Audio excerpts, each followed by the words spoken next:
કૌરવોને બેન હતી, પાંડવોને નહોતી.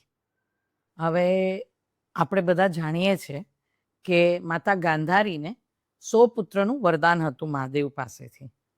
પણ 100 પુત્ર આમ જન્મ થાય તો કેટલાય વર્ષો થઈ જાય. એટલે એ જ્યારે ગર્ભવતી હતા ને, પછી એમને એક મોટું માંસનું લોચા જેવું બર્થ આપ્યો, એમ જન્મ એવું થયું. એટલે ઋષિ વેદ વ્યાસજીએ એને 101 ઘડામાં અલગ અલગ રીતે મૂક્યા અને પછી એમાંથી 100 પુત્ર અને 1 પુત્રી થઈ. તો જે પુત્રી હતી એનું નામ હતું દુશાલા.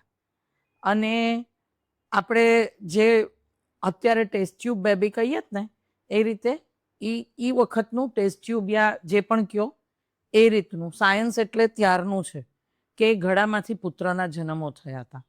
અને જે દુશાલા એમની બેન હતી એમના લગ્ન જયદ્રથ સાથે થયા હતા. આ એ જ જયદ્રથ જેમણે પાંડવો જ્યારે